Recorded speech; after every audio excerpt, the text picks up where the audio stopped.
जी नमस्कार, आदाब, सत श्री अकाल। मैं हूं भोलानाथ और आप देख रहे हैं एचडी न्यूज़।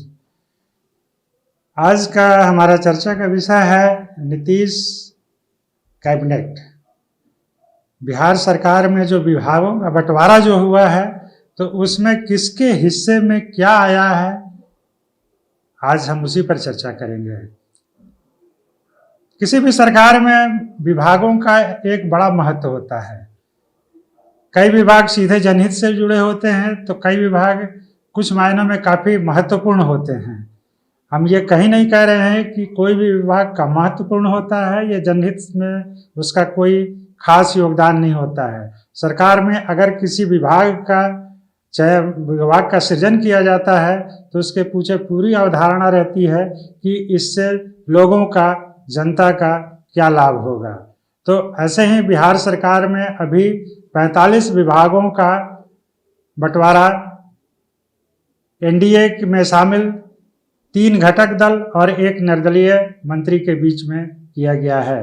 निर्दलीय विधायक जो मंत्री बने हैं सुमित कुमार सिंह, उनको भी दिया गया है विभाग।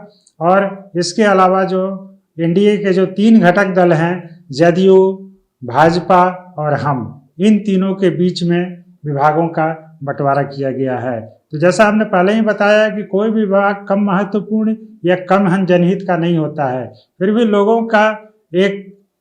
में एक उत्सुकता रहती है कि आखिर देखें इन महत्वपूर्ण विभागों की जिम्मेदारी किसके पास जाती है, कौन दल इनकी जिम्मेदारी उठाता है या किसके खाते में ये जाता है।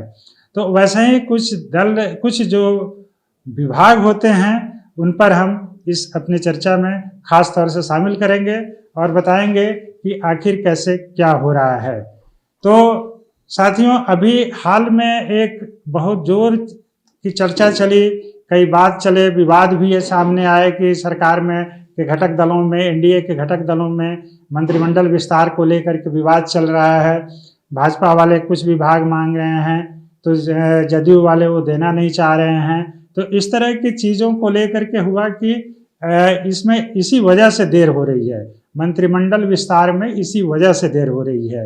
तो अब जो है एक तरह से देखें तो 7वें दिन नीतीश सरकार के कैबिनेट के जो हैं वो विभागों का बंटवारा किया गया, लेकिन उसमें किसके जिम्मे क्या आया, जरा सा आइए देखते हैं कौन कौन से महत्वपूर्ण या जनहित के या सरकार चलाने वाले विभाग किसके पास गए।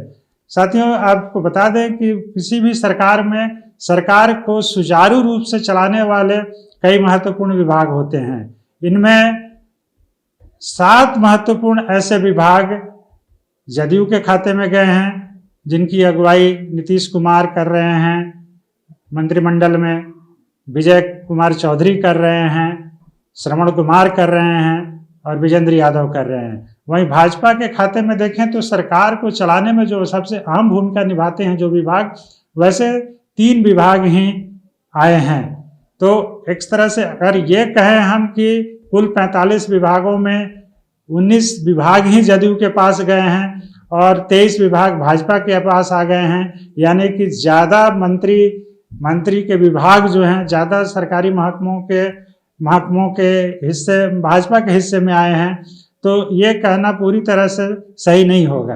केवल ये नहीं है कि किसके पास ज़्यादा विभाग गए हैं, किसके पास कम गए हैं। अगर महत्व के आकलन से देखें तो एक शक्ति संतुलन भी साधने की कोशिश की गई है इन विभागों के बीच में। वो शक्ति संतुलन क्या है, आइए हम जानते हैं।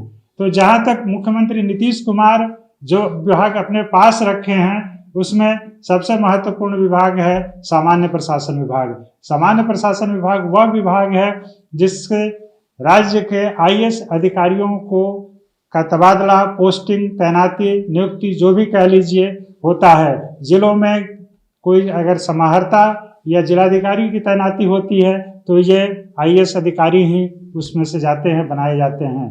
तो इनकी तबादला, पोस्टिंग, तैनाती में मुख्यमंत्री नीतीश कुमार की सीधी भूमिका होती है।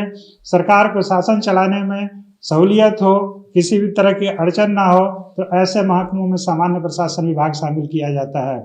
जब से मुख्यमंत्री नीतीश कुमार मुख्यमंत्री पद की भूमिका में हैं, वह यह विभाग हमेशा अपने पास ही रखे हैं। दूसरा विभाग गृह का होता है। गृह विभाग के जरिए IPS अधिकारियों की तैनाती पोस्टिंग होती है। इसमें जिलों के SP, जिला पुलिस मुख्यालय में बड़े अधिकारी IG, DIG, DG इन लोगों की तैनाती की बात आती है तो ये महकमा भी मुख्यमंत्री नीतीश कुमार के पास है। वैसे ही निगरानी विभाग, अगर किसी तरह के कोई सरकारी वरिष्ठ अधिकारी कोई इस तरह का काम कर रहा है जिससे सरकार की बदनामी हो रही है तो उस पर कार्रवाई की जिम्मेदारी निगरानी विभाग की होती है। उसको पकड़ना, उस पर एक्शन लेना निगरानी विभाग की जिम्मेदारी होती है। वह विभाग मुख्यमंत्री नीतीश कुमार के पास है।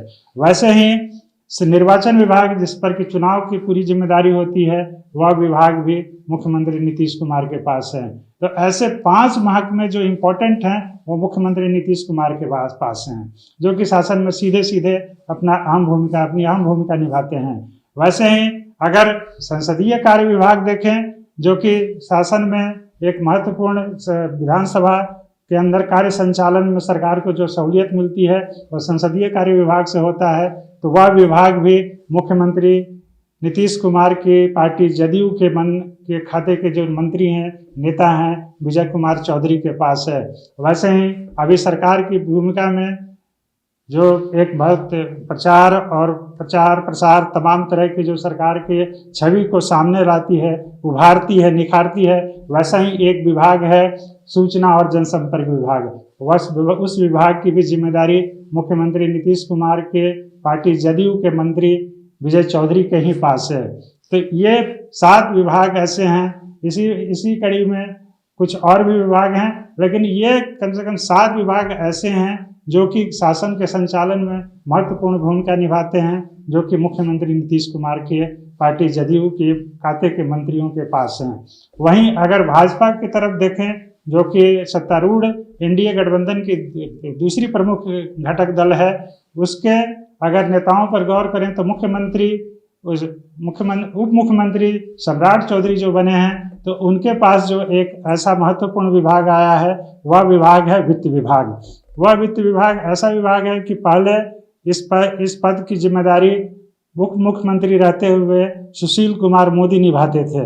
सुशील कुमार मोदी के बाद फिर तारकिशोर प्रसाद के पास यह पद गया, लेकिन पिछले कैबिनेट में यह पद राजद के पास जाना था, लेकिन राजद के मना करने के बाद यह पद जदयू के खाते में गया और विजय कुमार चौधरी इसके मंत्री बने।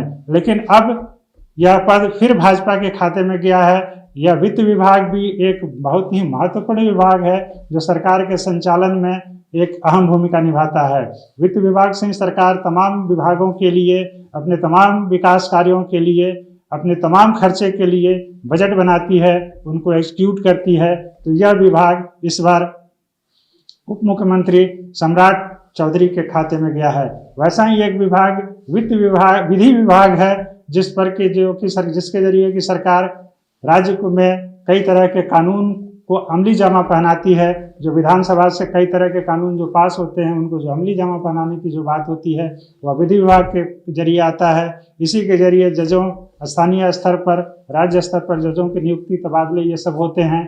तो ये महकमा भी इस बार भाजपा कोटे के मंत्री उप मुख्यमंत्री सम्राट चौधरी के पास है। अगर महत्वपूर्ण विभागों की चर्चा करें तो जहां तक भाजपा कोटे के मंत्रियों के पास हैं, जिसमें कि उप मुख्यमंत्री सम्राट चौधरी और विजय सिन्हा और प्रेम कुमार हैं, तो सम्राट चौधरी के पास महत्वपूर्ण विभागों में नगर विकास और आवास विभाग, स्वास्थ्य विभाग, उद्योग विभाग, वहीं विजय कुमार सिन्हा के पास कृषि, पथ निर्माण, गन्ना उद्योग विभाग, ये कुछ महत्वपूर्ण विभाग हैं। वैसे ही प्रेम कुमार के पास सहकारिता है। और अगर जदयू के खाते में अगर देखें, जदयू खाते के मंत्रियों के खाते में देखें जो महत्वपूर्ण विभाग आए हैं, तो उसमें विजय चौधरी जी के पास जल संसाधन, संसदीय कार्य विभाग, भवन निर्माण विभाग, परिवहन विभाग और सबसे महत्वपूर्ण, इन सबों में सबसे महत्वपूर्ण विभाग शिक्षा विभाग है। तो ये विजय चौधरी के पास है, जबकि विजेंद्र यादव के पास ऊर्जा विभाग है, योजना और विकास विभाग है, मद्य निषेध विभाग जो सरकार की नीतियों को एक तरह से सरकार का एक बहुत ही महत्वपूर्ण विभाग माना जा रहा है, वह भी इनके पास है। वहीं श्रवण कुमार के पास ग्रामीण विकास विभाग है, जो कि सरकार का एक बहुत ही महत्वपूर्ण अहम महकमा माना जाता है। राज्य सरकार इसके जरिए जीविका दीदियों के लिए संचालित होने वाली योजनाएं, गाँव में संचालित होने वाली योजनाओं, उनको एग्जीक्यूट करती है। तो इस तरह से आप साथियों देखें तो अगर विभागों के बंटवारे पर गौर करें तो एक चीज बड़ी चतुराई से नीतीश कुमार इस मामले को मंत्रिमंडल विवाद से न, विस्तार के विवाद से न जोड़ करके सीधे विभागों का बंटवारा घटक दलों के बीच में कर दिया है। एनडीए के घटक दलों के बीच में ये विभागों का बंटवारा किया गया है। यानी अब एनडीए के घटक दलों को तय करना है कि उनके खाते से कौन नेता मंत्री बनेंगे। अब नीतीश कुमार अपनी पार्टी यानी जदयू के मंत्रियों को तय करेंगे, भाजपा अपनी पार्टी के मंत्रियों को तय करेगी। अब कोई विवाद वाली ऐसी बात नहीं रही। अब जो करना है इन दोनों दलों को ही मुख्य रूप से करना है। तो कहीं अब जो एक विवाद को बल मिल रहा था वह इसके जरिए खत्म हो गया है। जहां तक अगर फॉर्मूले की बात करें, आधार की बात करें कि आखिर इस बार विभागों के बंटवारा किस आधार पर किया गया है, तो इसके लिए वर्ष 2020 का ही फॉर्मूला लागू किया गया है, जब मुख्यमंत्री नीतीश कुमार और भाजपा ने सरकार बनाई थी राज्य में।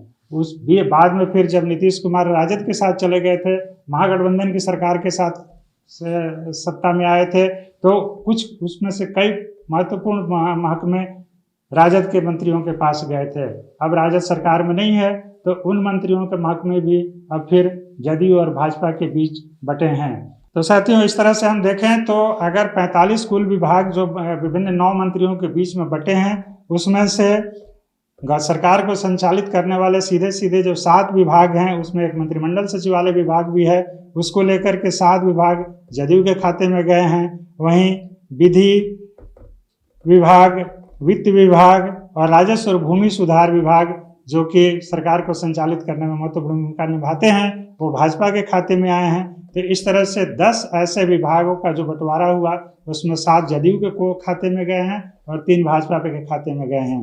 वहीं महत्वपूर्ण विभागों पर नजर डालें, जैसे पथ निर्माण, कृषि, नगर विकास, ऐसे जो विभाग हैं, तो उस तरह के विभागों में अगर देखें तो 7 विभाग जदयू के पास, जबकि 5 विभाग भाजपा के पास गए हैं। तो अगर संख्या भले ही जदयू के पास 19 विभागों का हो और भाजपा के पास 23 विभागों का हो, लेकिन अगर संतुलन के लिहाज से देखें, महत्व के लिहाज से देखें, तो यह संतुलन नीतीश कुमार बड़ी चतुराई से अपनी सरकार के बीच में साधते हुए नजर आ रहे हैं। साथियों, व्यूअर्स, ऐसे ही तमाम चर्चाओं, अपडेट्स के लिए बने रहिए हमारे साथ और देखते रहिए HD न्यूज़। धन्यवाद।